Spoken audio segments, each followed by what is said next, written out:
আমন্ত্রণ জানাচ্ছি পল্লী টিভির খেলাধুলা বিষয়ক নিয়মিত অনুষ্ঠান পল্লী স্পোর্টসে। দর্শক, বিশ্বকাপ বাছাইয়ের দ্বিতীয় রাউন্ডে 5 ম্যাচ খেলে কোনো জয় পায়নি বাংলাদেশ।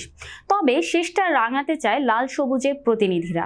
অস্ট্রেলিয়ার বিপক্ষে আগের ম্যাচে শুরুর একাদশে না থাকলেও লেবাননের বিপক্ষে ফিরেছেন জামাল ভুঁইয়া।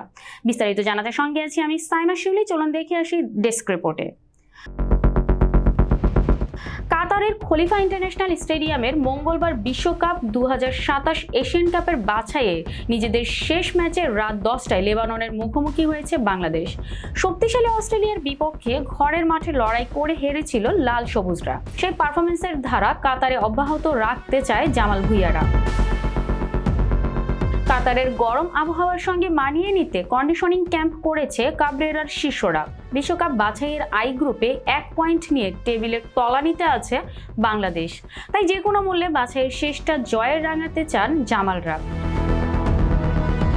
ম্যাচ পূর্ববর্তী সংবাদ সম্মেলনে জামাল বলেন, লেবাননের শক্তি ও দুর্বলতা নিয়ে আলোচনা করছি।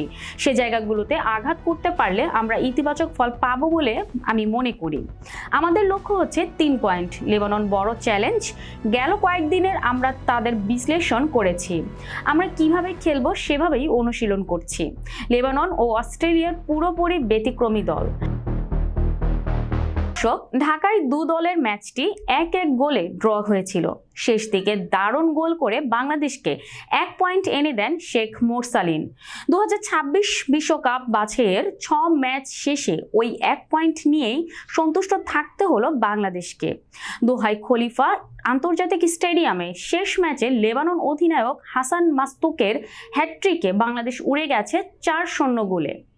আজ এই পর্যন্তই। পরবর্তী পর্বে হাজির হওয়ার মতো বিদায় নিচ্ছি। আল্লাহ হাফেজ।